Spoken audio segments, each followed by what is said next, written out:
የእስራኤልና የፍልስጤም ጉዳይ የሺ ዘመናት ውጥረት እንጂ ባለፉት 100 ዓመታት ከአንደኛው የዓለም ጦርነት ወዲህ የጀመረ አይደለም የሚሉትን የታሪክ አዋቂዎች እንኳን ግምት ውስጥ ማስገባት ዓለም ቢሳናት ያለፉትን 2 ዓመታት ከጥቂት ቀናት በፖለቲካ አውድ ውስጥ ማስገባት የሁለቱ ወገኖችን የተካረረ የእርስ በርስ ግንኙነት ለመረዳት ፍንጭ ሰጪ ያደርገዋል። ያም ሆኖ ግን በትልቅ ተስፋ ውስጥ ስጋት የተጋረጠበት የፕሬዝዳንት ዶናልድ ትራምፕ ባለ 20 ነጥብ የሰላም ስምምነት ለመካከለኛው ምስራቅ አዲስ ንጋት ሆኖ ተመስግቧል። ከመካከለኛው ምስራቅ ፖለቲካ ባህሪያት አንጻር ብዙ ነገን ከዛሬው ስርዓት ጋር አዳምሮ ማየት አስቸጋሪ ሊሆን ቢችልም ለ3 ቀናት ጋዛም ከቦምብ ውርጅብኝ እስራኤልም ከስጋት አረፍ ብለዋል። ፕሬዝዳንት ዶናልድ ትራምፕ በእርግጥም ከቀድሞዎቹ የአሜሪካ ፕሬዝዳንቶች ለዛውም ከዴሞክራቶቹ ጆ ባይደንና ቢል ክሊንተን ምስጋና ተችሯቸዋል። እሳቸውም ይህ በጎ ነገር ነው በሚል የቢል ክሊንተንን ሀሳብ ማነቃቸው አይደለም በመካከለኛው ምስራቅ በዓለምና በራሱ አሜሪካ ፖለቲካ ውስጥ እርቅ የሚፈጥር መሰረትን የጣለ መሆኑን የሚያሳይ ነው። ምንም እንኳን ቀሪ ጉዳዮች ካለፈው የከፋ መንገድን ሊከተሉ ይችላሉ የሚል ጥያቄ ቢነሳም ትራምፕ ግን ጋዛን ዳግም መገንባት ይጀምራል በሚል የሻርም ኤልሼኩን ፊርማ መሬት መርገጥ ለማስረዳት ሞክረዋል። ይህ ቅስበት እጅግ አስገራሚ ነው። ምሽቱን ለማክበርም እዚህ ተገናኝተናል። ጉዳዩ ከጋዛ ጦርነት መቋጨትን ባሻገር ነው። ይህ ከፈጣሪ ገዛ ጋር ለወቧና አዲሷ መካከለኛ ምስራቅ አዲስ ጅማሮም ይሆናል። ከዚህ በኋላ ቀጠናው ጠንካራ አንድነቱ የተጠበቀና የበለጸገ አድርገን መገንባት መጀመር እንችላለን። እንዲሁም ቀጠናውን ከሽብር አዙሪት ለአንዴና ለመጨረሻ ጊዜ ማስወገድ አለብን። አሁን መገንባት እንችላለን ይላሉ ፕሬዝዳንት ዶናልድ ትራምፕ። ዶናልድ ትራምፕ ከቱርክ፣ ግብጽና ካታር መሪዎች ጋር ቢፈራረሙም ቁልፍ ጉዳዮች በምዕራፍ 1 ብቻ የሚጠናቀቁ አለመሆናቸው ጥያቄዎችን ማስነሳቱ አልቀረም። አሜሪካ በታይዋንና ቤጂንግ ላይ የምትከተለውን የአንድ ቻይናን ፖሊሲ ባጎናባች ስልት ስትራቴጂክ አምቢጊቲ ጊዜን ጠብቆ የሚፈነዳ አሊያም የዋሽንግተንን ጥቅም የሚያስከብር አይነት አቅም እንደገነባችሁ ሁሉ እስራኤልን በፍልስጤም ላይ ያን መንገድ እንድትከተል ሊያደርግ የሚችል አካሄድም ይኖራል በሚል የአረቡ ዓለም ፖለቲካ ተንታኞች ስጋታቸውን እያስቀመጡ ይገኛል። በሳውዘርን ካሊፎርኒያ የዓለም አቀፍ ግንኙነት ምሁሩ ፕሮፌሰር ትሪቨርተን ማሳያም አድርገው የሚያቀርቡት ብዙ ጉዳዮች አሉ። አሁን ላይ ፕሬዝዳንት ዶናልድ ትራምፕ የሄዱበት ያለው የፖለቲካ ጉዞ ዓለም ተስፋ የቆረጠችበትን የመካከለኛው ምስራቅ ጉዳይ መፍትሄ መስጠት ላይ ያተኮረ ነው በሚል ተስፋውን ከፍ ቢያደርገውም ቆም ብሎ ማሰብን ግን በርካቶች በሀሳብ መልክ እያቀረቡት ይገኛል። ታዲያ ምን ቢፈጠር ነው እንዲህ አይነት ጥያቄ ዛሬ ከግራም ከቀኝም የመጣው የሚለውም ደግሞ በበርካቶች ዘንድ በተለየ ትንታኔ እየታየም ይገኛል።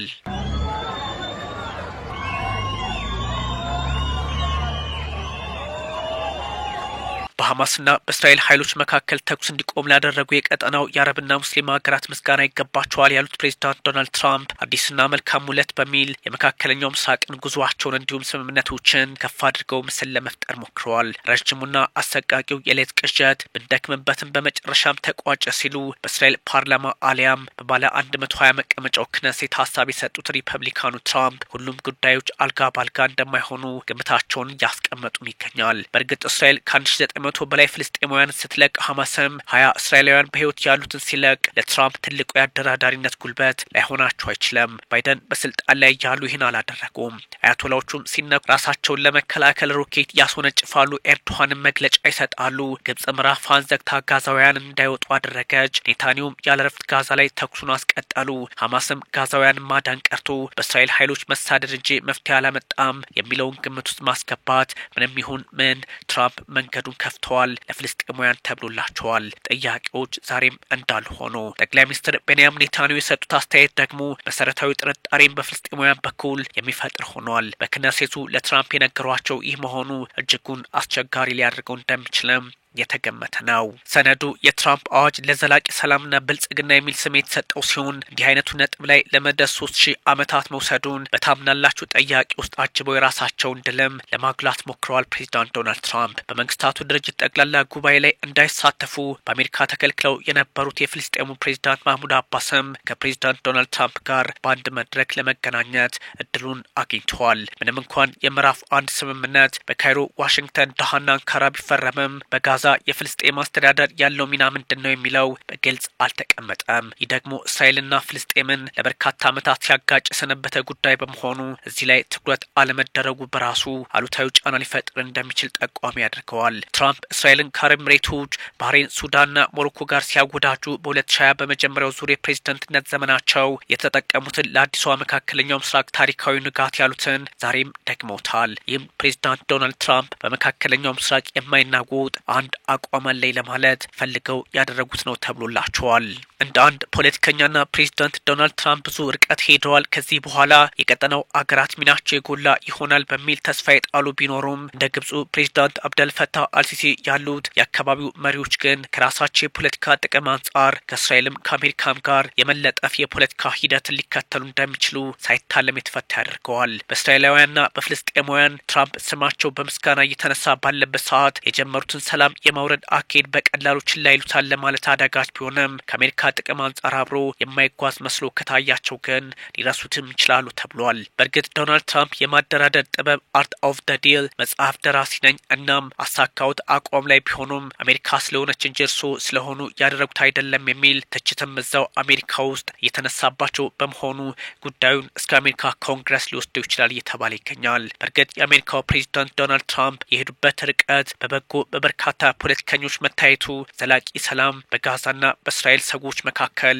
ሊፈጥር እንደሚችል ተስፋው ከትላንቱ ዛሬ የበረታ ሆኗል። ጥያቄው አሁንም እንዳለ ቢሆንም የጋዛውን ጉዳይ መፍትሄ ሰጥቻለሁ፣ ቀጣይ ደግሞ ሩሲያ ዩክሬን ነው ዓላማዬ ብለዋል ትራምፕ። ያው ሁለቱ ዙር የሐማስና የእስራኤል ጉዳዮች የተጠናቀቁላቸው ይመስል ከጠቅላይ ሚኒስትር ቤንያሚን ኔታንያሁ ጋር ያላቸው ግንኙነት የውዝግብ ሆኖ ነበር በሚሉ ጉዳዮች ላይ ሀሳብ የሰጡት ሪፐብሊካኑ የእስራኤል ጦር በጋዛ የከፈተው ዘመቻ አስከፊ የሆነ በመምጣቱ መሆኑን አስምረውበታል። ታዲያ ኔታንያሁ ታላቁ እውነተኛ ወዳጅ በሚል ትራምፕም የኔታንያሁን የልጅነት ቅጽልና በአይሁድ ባህል ክብርን ጭምር በመግለጽ የሚታወቀውን ቤቢ እየተጠቀሙ ሲጠሯቸው ፖለቲካዊ ልዩነቱ ቢኖራቸው እንኳን አንድ መስመር ላይ መሆናቸውን የሚያሳይላቸው አድርገውታል።